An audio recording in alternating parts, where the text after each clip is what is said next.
é um prazer estar aqui. Obrigada pelo convite. Eu sou a Caroline Bulli, trabalho no Centro de Estudos sobre Tecnologias Web, que fica no NIC-BR. Não está passando. Bom, enquanto isso, eu vou falar para vocês... Tá. Obrigada. Bom, eu trabalho no NIC-BR, que é o Núcleo de Informação e Coordenação do Ponto BR, e o seu web é um dos departamentos do NIC-BR, que também abarca o escritório brasileiro do W3C. E o NIC, ele é o braço executivo do Comitê Gestor da Internet, que é um comitê multissetorial, composto por 9 membros do governo, e o restante dos 21 dividido entre setor empresarial, terceiro setor, a comunidade técnica e o notório saber, que atualmente é o Demiguete, presidente do NIC-BR. E é interessante mencionar que são eleitos entre os pares, por isso que é um comitê multissetorial. Vou só voltar um pouquinho para falar que as boas práticas de dados na web, que eu vou comentar com vocês hoje, e a importância de usar os padrões da web, e aí aproveito até para puxar o gancho das boas práticas de dados abertos que a Bárbara trouxe. Os padrões da web, eles são mundiais, né? Então, esse padrão que eu vou comentar com vocês, ele foi lançado em janeiro, pelo W3C, que é o World Wide Web Consortium, que faz os padrões da web. É por isso que a gente consegue acessar de qualquer lugar, qualquer site no mundo. E aí, o primeiro padrão que teve uma participação grande dos brasileiros, eu tive a oportunidade de, junto com o Newton Calegari, que é um colega do seu web, e a Bernadette Lócio, que é professora do Centro de Informática da Universidade Federal de Pernambuco, de sermos os editores desse padrão. Então, contar um pouquinho para vocês, primeiro, a diferença do que a gente entende como dados na web, dados abertos e dados conectados, aí falar dos desafios e dos requisitos que a gente teve para chegar nas boas práticas de dados na web e, finalmente, os benefícios que essas boas práticas trazem. Então, acho que é importante diferenciar, a gente está falando o dia inteiro aqui de dados abertos, né? Mas dados abertos são uma parte do que a gente entende como dados na web. É claro que, quando a gente fala de transparência, quando a gente se situa na OGP, né, na Parceria para Governo Aberto, e principalmente quando a gente pensa no artigo 8º da LAI, que fala em disponibilizar os dados em formato aberto, a gente está aqui focado justamente em seguir esses princípios, seguir as boas práticas que a Bárbara mencionou agora há pouco. Mas é importante a gente visualizar que dados na web vai além disso. A gente pode abarcar não só dados abertos, mas também dados abertos conectados, e pode também estar falando só de dados conectados, por exemplo, que não necessariamente são abertos. Então, as boas práticas, elas são feitas para dados na web de maneira geral, e aí elas abarcam, sim, dados abertos. Então, já fica a chamada para quem publica dados, mas também para quem consome, pensar em usar os padrões. E aí a gente tem diversos atores nesse ecossistema de dados na web. Mas a gente vai focar em 2 aqui. Os publicadores de dados, então a gente tem que pensar que são as pessoas que, de fato, vão publicar e compartilhar esses dados, e nos consumidores, que são as pessoas que vão reutilizar e gerar novos dados. E aí a pergunta que a gente faz é como a gente possibilita o reuso desses dados, como a gente facilita isso. E aí, sim, entram as boas práticas. Então, elas servem justamente como uma ponte, elas servem para conectar o que os publicadores vão, de fato, disponibilizar com o desejo dos consumidores. Então, ela compatibiliza esse esforço dos publicadores com o que os consumidores, de fato, querem.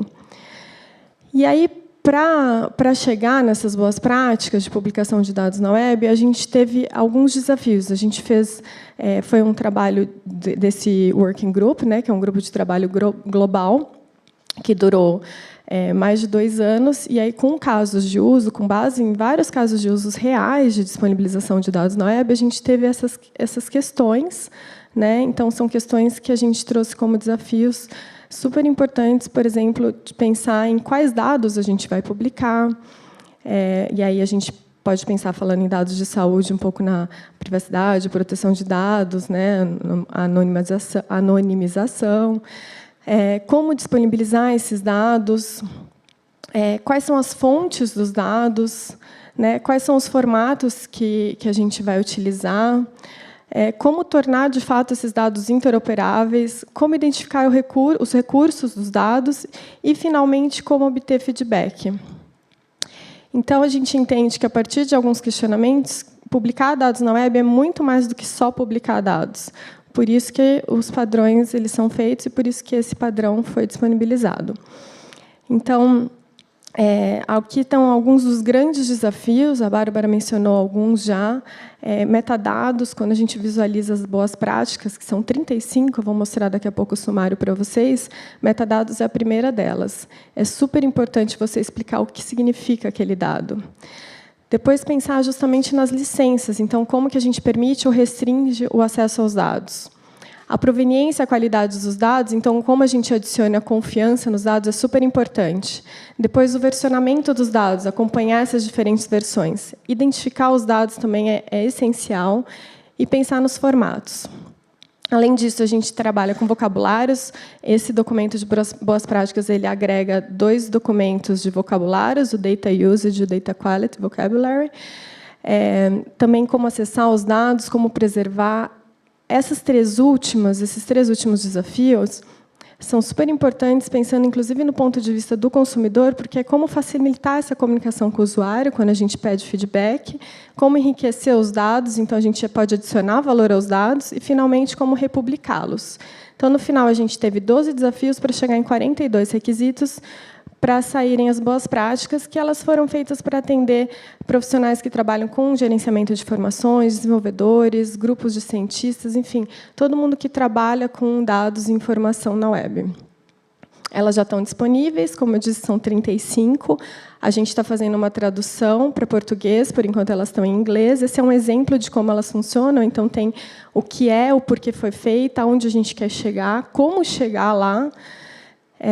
Aí tem alguns exemplos que facilitam muito a vida de quem vai utilizar esse padrão e como testar. E, finalmente, os benefícios que elas trazem, né? Então, cada benefício ele representa uma melhoria no modo como os conjuntos de dados são disponibilizados. Então, a gente tem o benefício da compreensão, por exemplo, que provê um melhor entendimento sobre essa estrutura e o significado dos dados, tanto dos dados como dos metadados. Também o benefício de processabilidade, que ajuda a processar e manipular automaticamente os dados. O da descoberta, que mostra como os agentes de software vão ser capazes de descobrir automaticamente um conjunto de dados. O reuso, que, na verdade, ele está em todas as boas práticas, as 35, tem esse benefício do reuso, porque a chance de reutilização de um conjunto de dados, quando você usa esse padrão das boas práticas e aplica isso, é muito maior. A confiança dos consumidores em relação aos conjuntos de dados, a conectividade, então é possível criar conexões entre esses conjuntos, a facilidade de acesso, tanto para seres humanos quanto para máquinas, que são capazes de acessar os dados atualizados, e a interoperabilidade, porque vai ser muito mais fácil chegar nesse consenso, justamente entre os publicadores e os consumidores, que é porque, de fato, as boas práticas foram criadas. Esse é só um exemplo do que foi o grupo de trabalho. Ele começa com um charter, então ele tinha esse escopo de onde a gente queria chegar, e é uma foto do grupo de uma reunião aqui em São Paulo. Como eu disse, foi uma quebra de paradigma no W3C, pois foi o primeiro grupo que teve a participação de muitos brasileiros, e agora como a gente pode participar?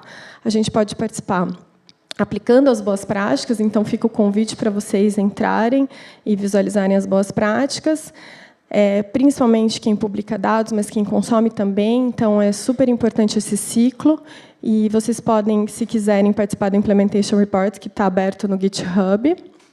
E, finalmente, tem aqui, só para divulgar alguns materiais de referência, além do Data on the Web Best Practice, que já está disponível, por enquanto, em inglês, depois em português. No site do CEWeb tem alguns guias sobre dados abertos, tem um livro de dados abertos conectados, e tem 2 cursos sobre dados abertos e dados abertos conectados, que estão disponíveis online, gratuitos, e podem ser feitos a qualquer momento.